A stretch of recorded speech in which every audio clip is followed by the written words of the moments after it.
Terima kasih atas kesempatannya. Di sini saya Lenur Khalifah dengan NIM 2018 710-777 akan menjelaskan apa itu hubungan industrial. Hubungan industrial itu adalah suatu hubungan antara semua pihak yang terkait atau berkepentingan atas proses produksi atau pelayanan jasa di suatu perusahaan.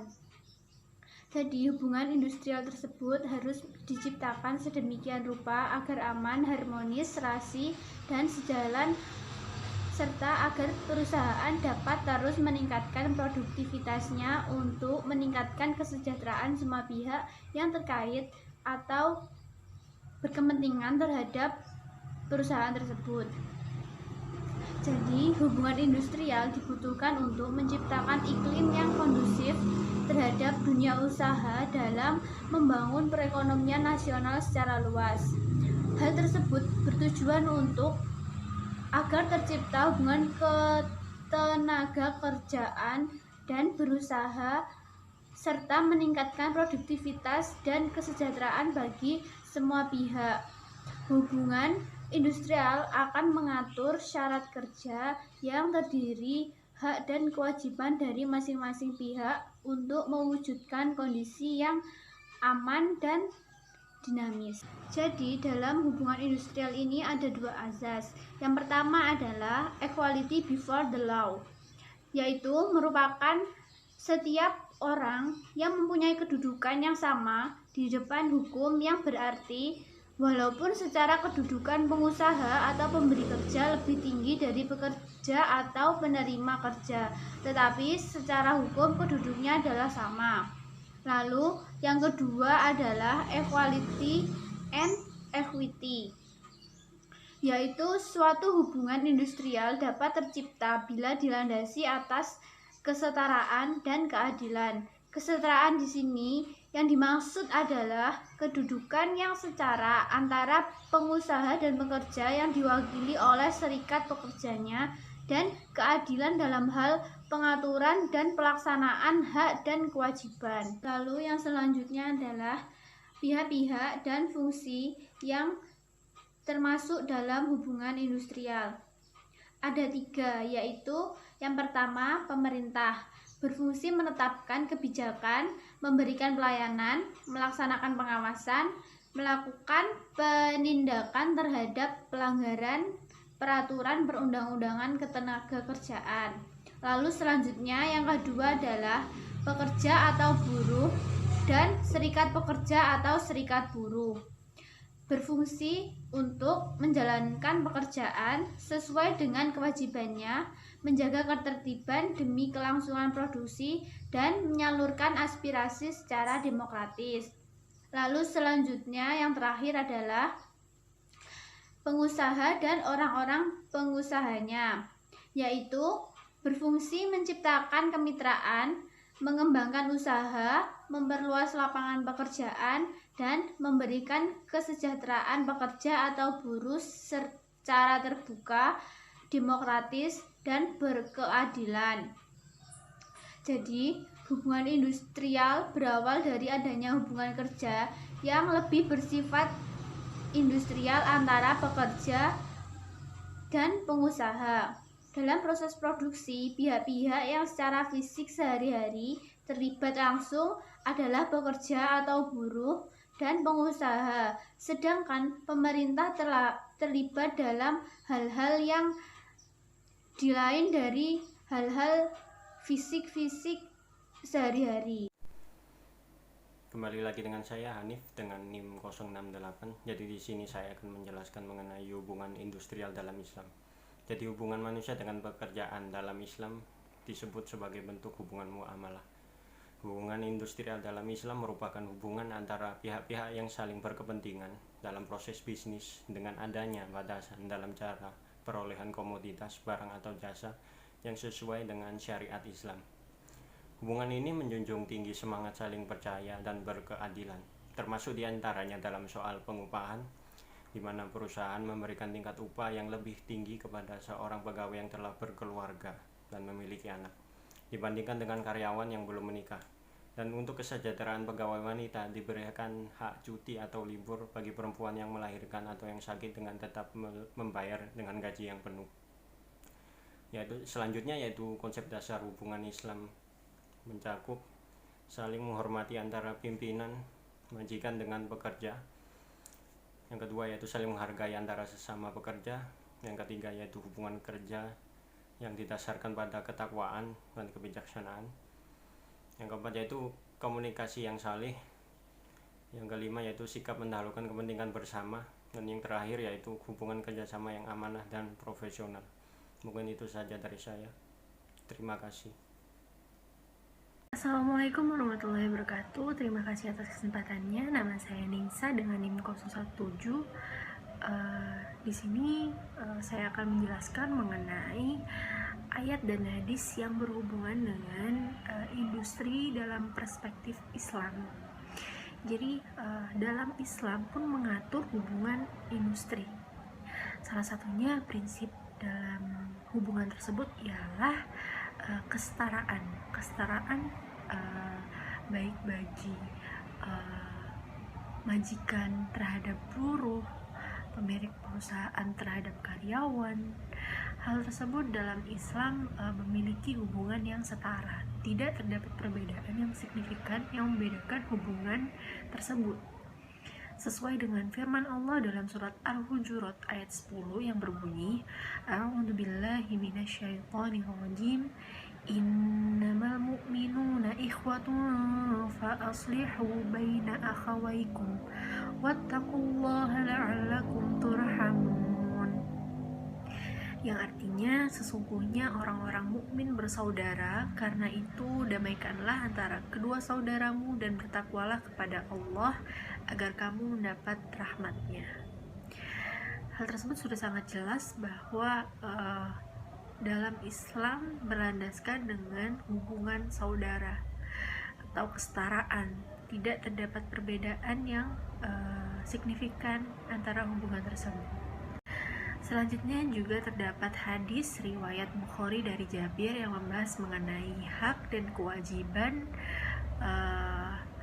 dalam hubungan industri. Hadis tersebut berbunyi, semoga Allah Subhanahu wa Ta'ala merahmati orang yang toleran ketika menjual, toleran ketika membeli, toleran ketika menunaikan kewajiban, dan toleran ketika menuntut hak. Jadi dengan adanya kejelasan hak dan kewajiban, ini merupakan suatu syarat kerja. Contoh saja seperti seorang pemilik perusahaan atau majikan berhak untuk memberikan memiliki kewajiban untuk memberikan hak karyawan atau buruh, yakni menerima gaji atau upah hasil dari yang telah mereka kerjakan selama ini. Jadi sama-sama memiliki hak dan juga kewajiban seperti itu. Dan hal itu sudah sangat jelas di dalam perspektif Islam seperti itu. Mungkin itu saja yang bisa saya sampaikan. Kurang lebihnya mohon maaf. Wassalamualaikum warahmatullahi wabarakatuh. Assalamualaikum warahmatullahi wabarakatuh.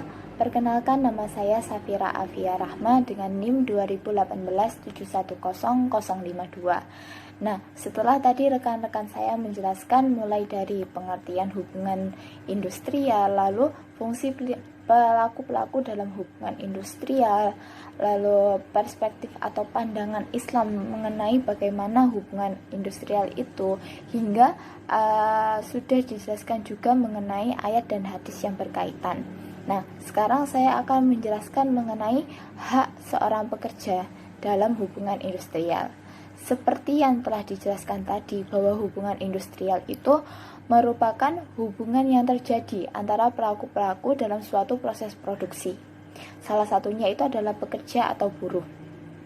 Dan oleh karena itu, untuk menjaga yang namanya kesejahteraan dari seorang pekerja atau buruh itu, maka diperlukan suatu peraturan yang mengatur mengenai hak-hak mereka.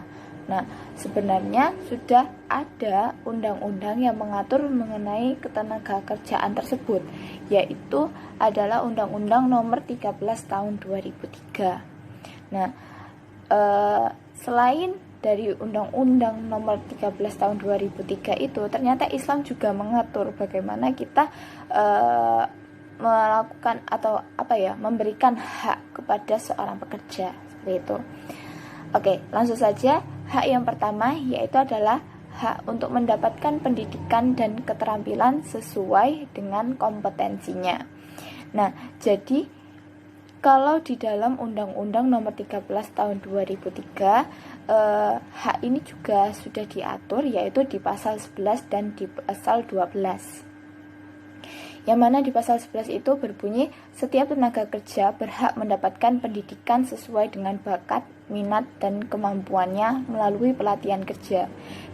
Jadi setiap pekerja yang sudah memiliki minatnya atau bakatnya itu bisa untuk dikembangkan kembali, seperti itu.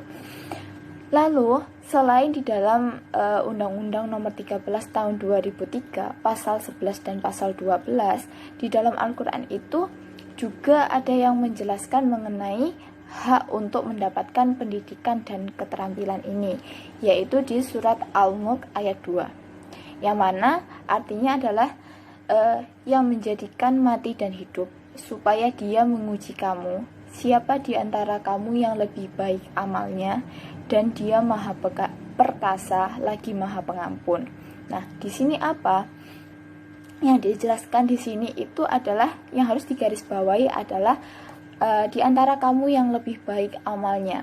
Nah, yang dikatakan lebih baik amalnya ini adalah orang-orang yang lebih produktif. Maksudnya dari dari setiap kemampuan yang telah dimilikinya sendiri itu harus bisa dikembangkan seperti apa agar saya itu lebih bisa produktif, agar saya ini berguna bagi masyarakat yang ada di sekitar saya, seperti itu.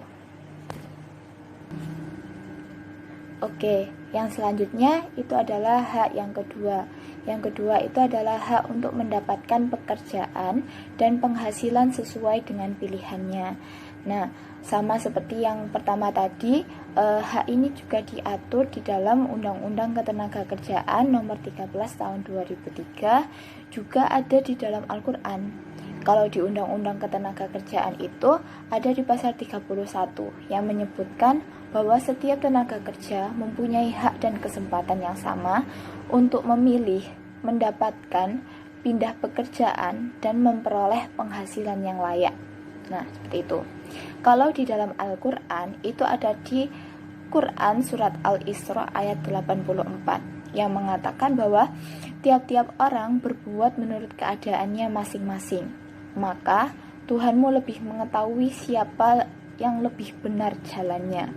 Jadi apa di sini itu dapat disimpulkan bahwa setiap orang itu berhak untuk memilih pekerjaannya masing-masing sesuai apa yang dia inginkan gitu. Maksudnya tidak ada tekanan atau paksaan dari pihak lain untuk memilih pekerjaannya tersebut. Seperti itu.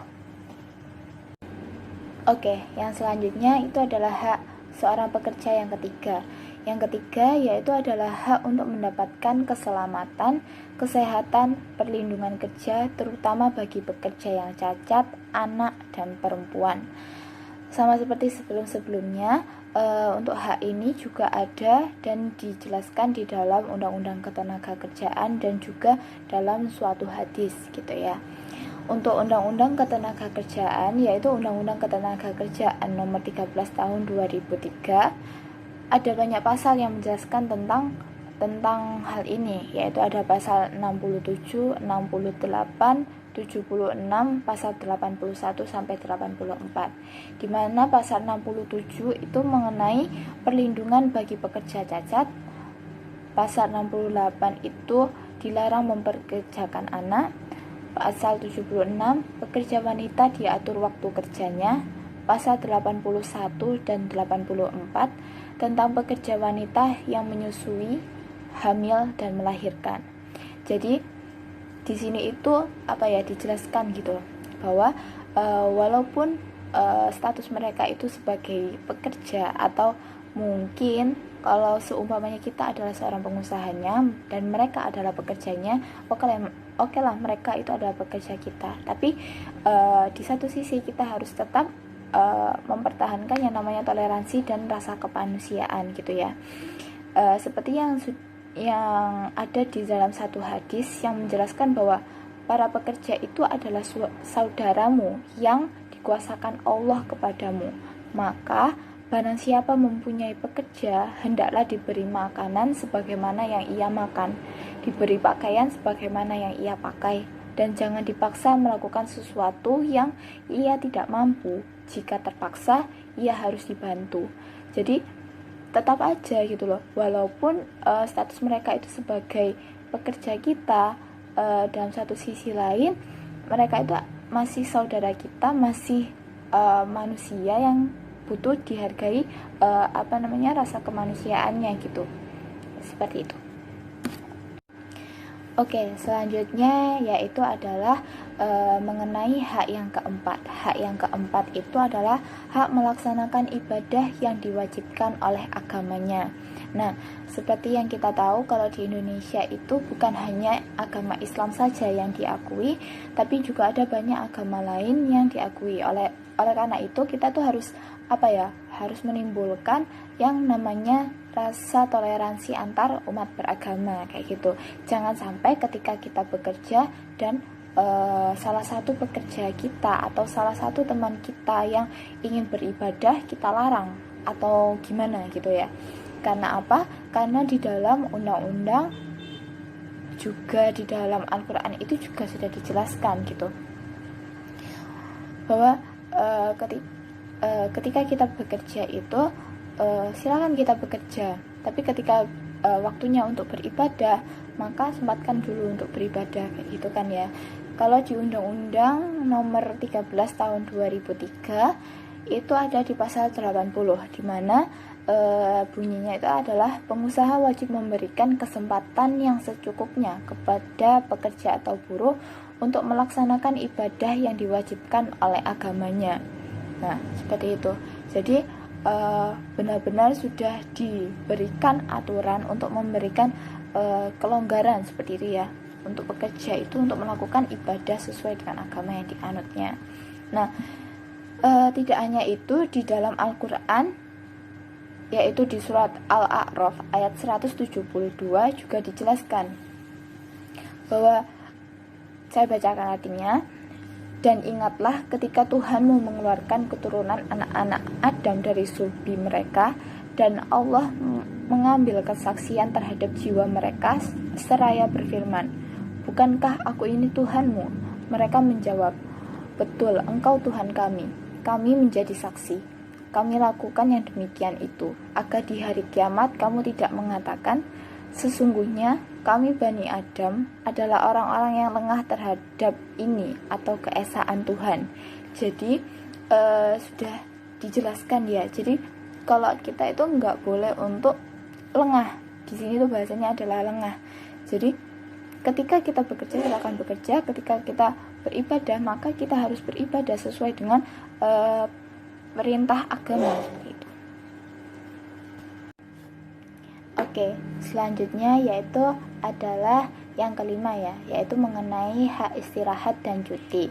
Jadi kalau di Undang-Undang Ketenagakerjaan Nomor 13 Tahun 2003 itu dijelaskan dalam pasal 79 di mana pengusaha itu wajib memberikan istirahat dan cuti.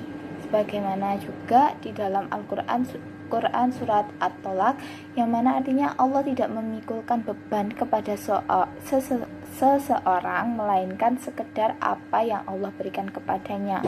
Allah akan memberikan kelapangan sesudah kesempitan.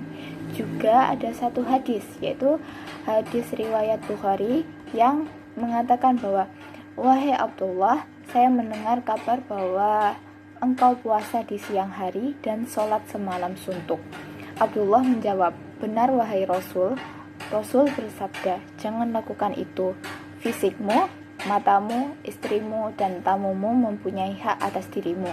Jadi dari sumber-sumber yang sudah saya sebutkan tadi di atas itu jelas gitu loh bahwa seorang pekerja itu butuh yang namanya istirahat atau cuti.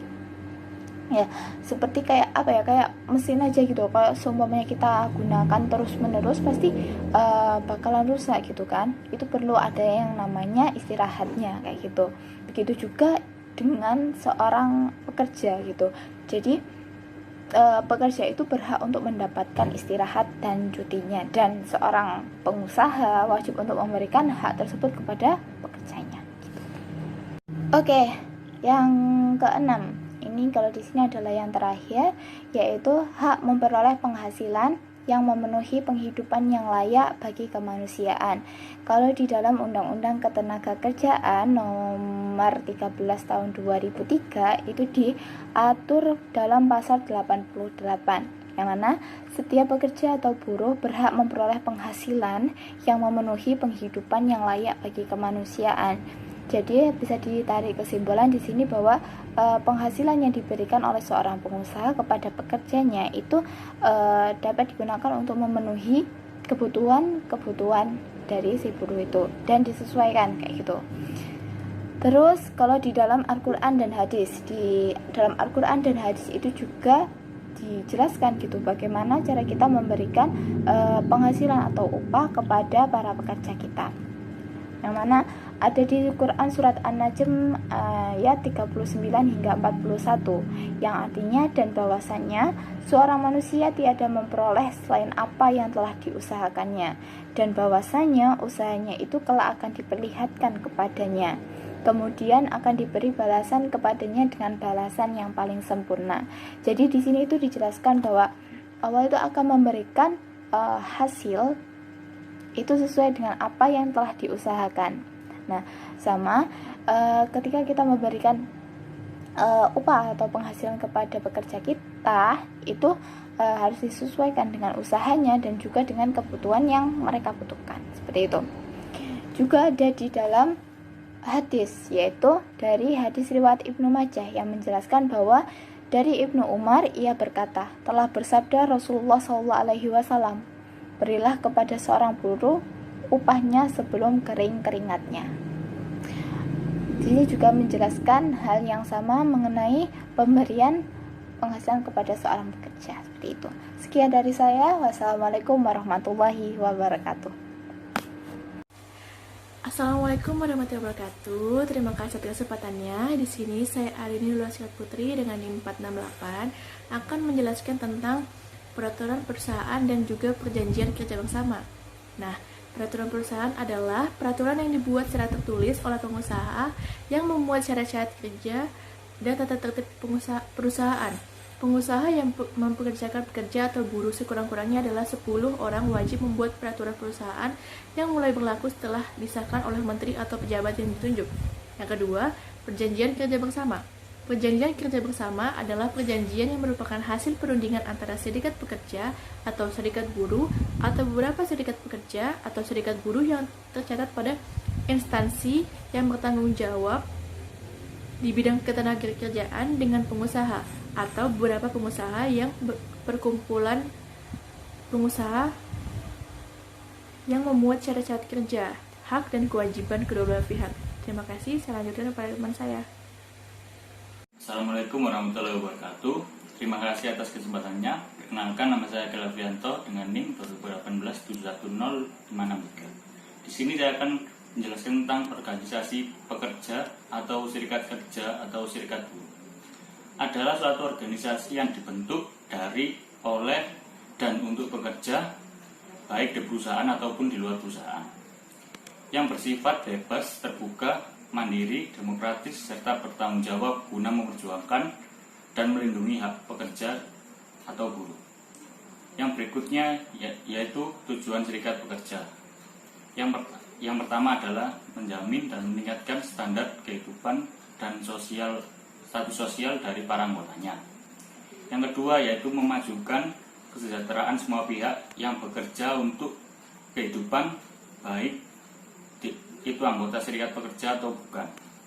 Yang ketiga yaitu menciptakan mekanisme untuk menangkal penggunaan kebijakan dan praktik subjektif dan sewenang-wenang di tempat kerja. Sekian dari saya, akan dilanjutkan oleh rekan saya. Terima kasih. Assalamualaikum warahmatullahi wabarakatuh. Terima kasih atas kesempatannya. Perkenalkan, nama saya Syahmina Faiza Afifa dengan NIM 594. Nah, di sini saya menjelaskan serikat pekerja adalah hak yang melekat bagi pekerja. Nah, dibagi menjadi dua. Yang pertama, serikat pekerja adalah hak yang melekat bagi pekerja atau worker right is human right, seperti yang tercantum dalam Deklarasi Universal Hak Asasi Manusia pasal 23 ayat 1 yang berbunyi, setiap orang berhak atas pekerjaan, berhak bebas memilih pekerjaan, berhak atas syarat-syarat pekerjaan yang adil dan menguntungkan, serta berhak atas perlindungan akan pengangguran.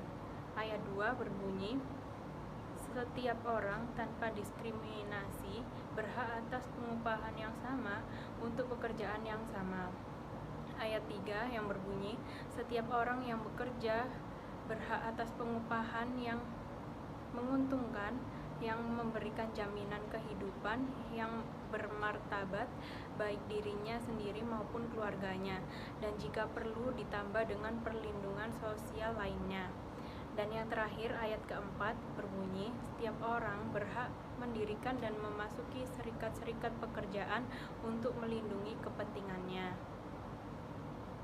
Nah, berikutnya yang kedua, kebebasan berserikat dan perlindungan hak berorganisasi juga dituangkan dalam Konvensi ILO nomor 87 tahun 1956 atau Freedom of Association and Protection of the Right to Organize, di mana pemerintah Indonesia telah meratifikasinya melalui Kepres nomor 83 tahun 1998. Pasal 2 yang berbunyi, para pekerja dan pengusaha tanpa perbedaan apapun berhak untuk mendirikan dan menurut aturan organisasi masing-masing, bergabung dengan organisasi-organisasi lain atas pilihan mereka sendiri tanpa berpengaruh pihak lain. Nah, selanjutnya pada pasal keempat yang berbunyi, organisasi, pekerja, dan pengusaha tidak boleh dibubarkan atau dilarang kegiatannya oleh pengusaha administratif. Nah, selanjutnya saya akan menjelaskan pengertian serikat kerja. Di sini terdapat 4 pengertian, yakni yang pertama, melindungi dan membela hak dan kepentingan pekerja. Nah, sebagai individu, pekerja tidak akan mampu melindungi dan memperjuangkan kepentingan dan hak-haknya, kebebasan berserikat dan berorganisasi, perlindungan akan pengangguran, perlindungan akan diskriminasi, mendapatkan kesamaan kesepakatan akan pendidikan dan pelatihan, promosi dan penghargaan, peningkatan kondisi-kondisi dan syarat-syarat kerja, dan sebagainya. Hanya dengan melalui serikat pekerja, mereka bisa mencapainya, karena serikat pekerja memiliki kewenangan penuh untuk menyuarakan kepentingan dan hak-hak anggotanya dan mewakili pandangan, pendapat, dan kemauan mereka. Nah, yang kedua, memperbaiki kondisi-kondisi dan syarat-syarat kerja melalui perjanjian kerjasama dengan manajemen atau pengusaha. Di sini, seperti disebut di atas, bahwa pekerja harus mengetahui dan memahami bahwa sebagai perseorangan dan pekerja tidak akan banyak yang bisa dicapai hanya melalui usaha mengorganisir dirinya, dan kegiatan kolektif mereka dapat secara efektif menjunjung tinggi martabatnya sebagai individu dan pekerja, menghormati perintah dari pengusaha, berusaha keras untuk memperbaiki dan memelihara mata pencaharian, meningkatkan pengupahan, status sosial ekonomi, kesejahteraan yang lebih baik, dan upah-upah lainnya. Nah, selanjutnya, yang ketiga, melindungi dan membela pekerja beserta keluarganya akan keadaan sosial di mana mereka mengalami kondisi sakit, kehilangan, dan tanpa kerja atau PHK. Nah, maksudnya di sini, berpikir tentang pekerja tidak hanya berpikir tentang diri mereka sendiri, tetapi juga keluarganya yang dimilikinya. Kondisi sulit yang dialami pekerja, sakit, kehilangan promosi atau jabatan, skorsing, ataupun PHK akan juga dirasakan oleh keluarganya. Di samping sebagai lembaga perundingan, serikat pekerja adalah juga lembaga sosial. Nah, yang keempat, mengupayakan agar manajemen atau pengusaha mendengarkan dan mempertimbangkan suara atau pendapat serikat pekerja sebelum membuat keputusan. Nah, di sini maksudnya setiap keputusan yang diambil oleh manajemen atau pengusaha akan selalu berdampak kepada pekerja. Serikat pekerja mempunyai hak untuk mengetahui rancangan keputusan yang akan diambil dengan memberikan masukan ataupun menekan dan mempengaruhi kebijakan yang akan diambil bila itu berdampak buruk bagi pekerja. Terima kasih. Assalamualaikum warahmatullahi wabarakatuh. Perkenalkan, nama saya Cynthia Hardini dengan NIM 2018-710693. Di sini saya akan menjelaskan mengenai penyelesaian perselisihan hubungan industrial. Di sini pada pasal 1 angka 1 Undang-Undang Nomor 2 Tahun 2004 tentang perselisihan hubungan industrial yang merumuskan perbedaan pendapat yang mengakibatkan pertentangan antara pengusaha atau gabungan pengusaha dengan pekerja atau buruh atau serikat pekerja atau serikat buruh karena adanya perselisihan mengenai hak, perselisihan kepentingan, perselisihan pemutusan hubungan kerja, dan perselisihan antar serikat pekerja atau serikat buruh dalam suatu perusahaan. Nah, di sini penyelesaian perselisihan hubungan industrial dapat diselesaikan melalui dua jalur dalam UU Nomor 2 Tahun 2004. Yang pertama, penyelesaian di luar pengadilan hubungan industrial atau biasa disebut non-litigasi. Nah, biasanya penyelesaian di luar pengadilan ini adalah penyelesaian alternatif karena penyelesaian perkara pengadilan diakui dalam peraturan perundang-undangan di Indonesia. Salah satunya seperti pasal 3 UU Nomor 14 Tahun 1970. Tentang ketentuan pokok kekuasaan kehakiman disebutkan penyelesaian perkara atas dasar perdamaian atau arbitrase tetap diperbolehkan. Lalu yang kedua melalui penyelesaian melalui pengadilan hubungan industrial atau litigasi. Nah, di sini ada beberapa mekanisme yang bisa digunakan para pihak untuk menyelesaikan perselisihan. Yang pertama melalui perundingan bipartit secara musyawarah untuk mufakat. Apa sih perundingan bipartit itu?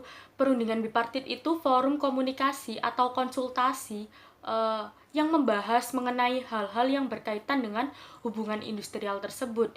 Jadi jika ada salah satu pihak yang menolak berunding atau sudah dilakukan perundingan tapi nggak ada kesepakatan, berarti perundingan biparti ini gagal. Nah, jika perundingan biparti gagal, salah satu pihak bisa melanjutkan upaya penyelesaian ke dinas ketenagakerjaan melalui mekanisme mediasi atau konsiliasi. Nah, mediasi itu apa sih? Mediasi itu merupakan penyelesaian sengketa melalui perundingan yang dibantu pihak luar guna memperoleh penyelesaian sengketa yang disepakati oleh para pihak yang terkait. Nah, konsiliasi ini tuh sama adanya pihak luar atau pihak ketiga. Konsiliasi itu perdamaian. Jadi, pihak ketiga ini bersifat netral yang biasa disebut konsiliator. Selain itu, para pihak bisa juga menggunakan arbitrase. Nah, arbitrase ini sama adanya pihak ketiga atau wasit yang biasa disebut arbiter. Nah, tugasnya arbiter ini sebagai penonton, saksi atau pendengar kayak bukti-bukti yang akan dibawa kedua belah pihak tersebut dalam sengketa itu. Lalu yang ketiga, jika mediasi gagal, konsiliasi gagal, arbitrase gagal, atau tidak mencapai kesepakatan, maka salah satu pihak dapat mengajukan gugatan kepada pengadilan hubungan industrial.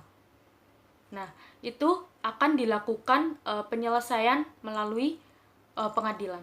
Terima kasih. Baik, perkenalkan nama saya Riki Raganata dengan NIM 2018-710-866. Di sini saya akan menjelaskan mengenai strategi serikat untuk mengatasi kegagalan negosiasi. Nah, Di sana ada beberapa poin-poin penting. Yang pertama itu ada mogok atau istilahnya itu disebut dengan strike. Nah, pemogokan kerja ini merupakan suatu tindakan pekerja ataupun buruh yang direncanakan dan dilaksanakan secara bersama-sama. Itu efeknya ke arah pengurangan produksi dari perusahaan itu sendiri. Karena ketika banyak karyawan yang tidak bekerja, otomatis proses produksi juga terganggu. Yang kedua selanjutnya itu ada boykot. Nah, boykot ini merupakan penolakan oleh anggota serikat pekerja untuk menggunakan atau membeli produk perusahaan, di mana anggota serikat pekerja tersebut bekerja. Nah, boykot ini biasanya efeknya itu lebih lama daripada pemogokan kerja. Yang selanjutnya ada byline strike. Ini merupakan langkah di mana pekerja ataupun buruh itu menulis di suatu surat kabar, nah dengan menyembunyikan namanya. Ada lagi yang namanya information packeting. Ini merupakan langkah membagikan selebaran keluar perusahaan agar masyarakatnya itu melihat masalahnya. Ada lagi secondary boycott. Nah, upaya ini dilakukan serikat pekerja untuk mendorong pihak ketiga melakukan hal yang diinginkan serikat pekerja agar perusahaan merasa tertekan. Nah, misalnya berupaya agar pemasok dan pelanggan untuk berhenti melakukan bisnis dengan perusahaan. Yang terakhir itu ada lockout. Nah, kalau lockout ini sendiri merupakan keputusan manajemen untuk mempertahankan karyawan yang keluar dari tempat kerjanya. Dan pihak manajemen itu berupaya untuk beroperasi dengan orang yang ada, ataupun biasanya perusahaan itu mengganti dengan penggantian merek sementara. Terima kasih.